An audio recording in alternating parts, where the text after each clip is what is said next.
Alors mes chers amis, pour ce nouveau cours de Torah aujourd'hui, plein de choses à vous annoncer.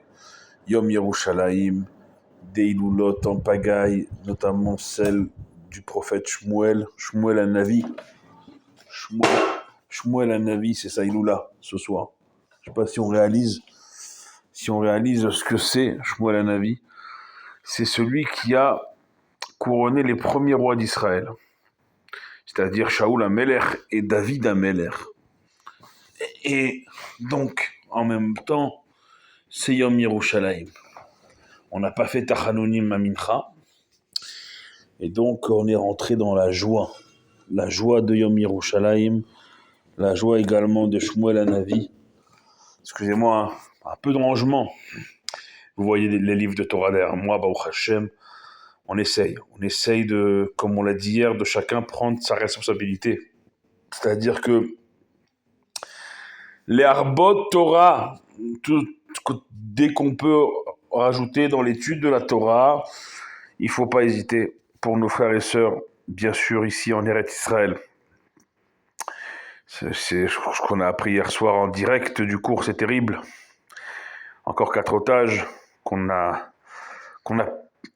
qui ne sont plus en vie. Et ça doit nous responsabiliser. On a des kohot cette semaine, des forces avec Yom Yerushalayim, c'est Ilulot du Ramchal hier, Rabbi Moshe Chaim Lutzato de Shmuel Hanavi, le prophète Samuel ce soir. Jeudi soir, après-demain soir, jeudi soir, Rosh Chodesh Sivan, jeudi soir. Shabbat Parashat Bamidbar, première paracha du 4e livre de la Torah. La semaine prochaine, Shavuot. On a des forces qu'on doit savoir saisir pour arrêter tout ce mal, amener Géoula et faire revenir nos chers disparus à la résurrection des morts le plus vite possible pour qu'ils ne soient pas... C'est-à-dire que pour que la souffrance des familles ne dure pas longtemps. La souffrance. Vous savez, encore une fois, c'est la seule chose que Moshe Rabbeinu, dans ce Bamidbar, justement, dans tout ce désert, dans ces 40 années du désert, il a entre guillemets reproché à Dieu, il a dit, mais Lama Areota la Hamazé, pourquoi tu fais du mal à ce peuple? Alors, bien sûr, Chas Veshalom, de dire que Moshe, il a accusé Dieu de faire mal sciemment au peuple juif, Chas Veshalom, de penser ça un seul instant, bien sûr. Mais en vérité, ici, cette interrogation de Moshe Rabbeinu, c'était sur lui, d'abord et avant tout sur lui, et Chas Veshalom, pas sur Dieu. C'est de dire à Kadosh Baruch Hu, tout Moshe Rabbeinu, on parle, hein, la perfection, d'accord? Eh bien, il dit à Kadosh Baruch Hu, il avoue à Kadosh Baruch Hu, je ne peux pas supporter de voir ce peuple souffrir. C'est Moshe Rabbeinu dont on parle. Il ne peut pas supporter de voir un seul juif souffrir. Et il dit à Kadosh Baruch Hu, c'est trop pour moi. Voir un juif dans la souffrance, je ne peux pas. C'est trop pour moi. C'est trop dur. Voilà ce que Moshe Rabbeinu, il n'a pas supporté. Donc, ces 40 années de plus, les 10 années d'édiplé, 50 années, un demi-siècle de service au service du Ham Israël, il ne supportait pas la souffrance d'un juif. C'est pour ça que c'est Moshe Rabbeinu. C'est pour ça que c'est le plus grand, c'est notre maître. Et que Moshe Od, il n'y a pas comme Moshe. Parce qu'il ne supportait pas la souffrance d'une seule personne. Plus encore de la collectivité du Ham Israël. Ça lui était impossible à supporter. Et nous, on doit, parce qu'il y a une étincelle de Moshe en chaque juif, on doit dire nous aussi sur la souffrance de notre prochain, de nos frères et sœurs ici en Israël, mais je sais qu'aussi en diaspora, c'est pas évident ce qui se passe aussi en diaspora, parce que c'est la haine à ciel ouvert de ce qu'on voit, de ce qu'on entend.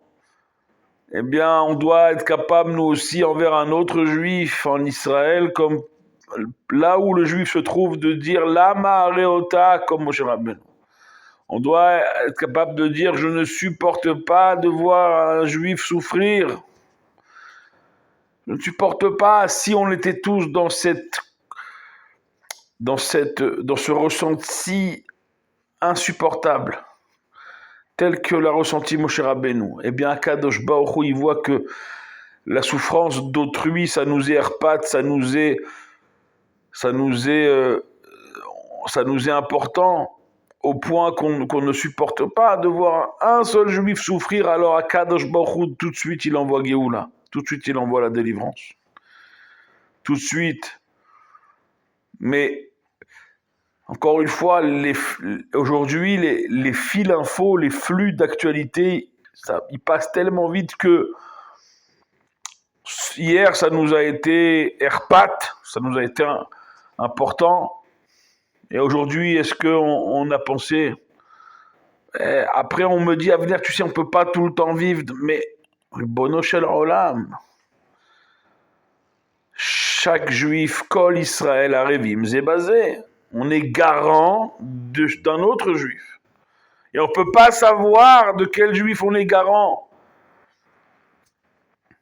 Chas v'shalom. Que si on est garant d'un juif et qu'on n'a pas fait ce qu'il fallait, et que ce juif, quelque part par notre faute, il tombe. Chas v'shalom. Dieu nous en préserve.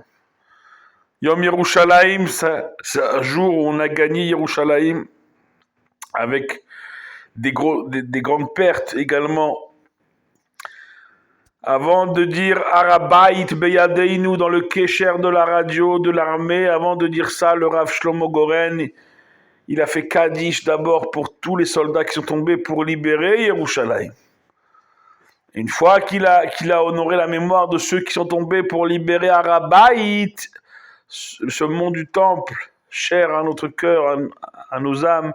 Alors là, il a dit dans la radio Arabait Beyadeinu, le mont du temple est entre nos mains. Mais d'abord, combien sont tombés pour que nous, aujourd'hui, on prie, des décennies plus tard, on puisse prier à cet endroit-là. Combien sont tombés? Hayom Yerushalayim, c'est le Messirut Nefesh pour Yerushalayim. Messirut Nefesh pour Eretz Israël, Messirut Nefesh, le don de soi pour chaque juif, pour que chaque juif puisse vivre son judaïsme la tête haute. C'est pour ça que le rabbi, il a une chavivout, il a un amour particulier envers chaque juif. Combien nous aussi on doit avoir cet amour particulier, combien on parle de Shmuel Hanavi. Au début, il était contre un roi et après, il a écouté le peuple. Il a donné, avec bien sûr la permission d'Akadosh Baruch Hu, ses premiers rois au Am Israël. Shmuel qui vient de Hana et Elkana, sa mère Hana, la prière de Hana, elle est bien connue. Elle a prié pour avoir Shmuel. Et elle l'a confié au Eli à Cohen, qui lui a dit « Pars en paix, Dieu il entend ta prière et il va te donner un tzaddik. » Quel tzaddik?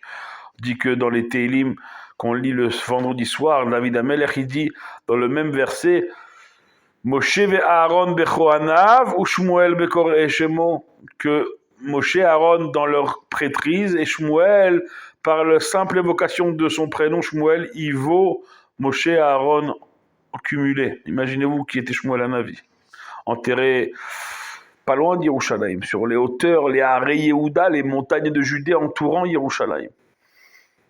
Il attend lui aussi Shmuel Hanavi, comme Rachel Imenu, comme tous les personnages illustres de Yerushalayim à Hebron jusqu'à Tzfat, à Meron, à Tveria. Ils attendent tous la Géoula pour que eux aussi on va les revoir, tous les tzadikim. Ils attendent nos derniers efforts, chers amis. Ils attendent nos derniers efforts. Bientôt Sivan, bientôt Matan Torah, bientôt Shavuot. Avant Shavuot, il y a ce Shabbat Bamidbar, il y a Rosh Chodesh. Tout ça, toutes ces forces-là, c'est pas Stam. C'est pour qu'on renverse la situation de Nahaforhu et qu'on puisse mettre un terme à toutes ces souffrances et revoir très bientôt nos chers disparus dans le 3e Beit Hamikdash reconstruit à Yerushalayim avec Akadosh Baruch Hu révélé au monde entier. Que chacun prenne sur soi Torah ou Mitzvot et qu'on amène avant même Rosh Chodesh Sivan dès ce soir, dès demain, Yom Yerushalayim. On profite de la force de Yerushalayim et de Shmuel Hanavi pour amener Géoula de manière concrète. Priez pour nous comme on prie pour vous. Ensemble, on est toujours plus fort. Baruch Adonai Leolam. Amen ve Amen.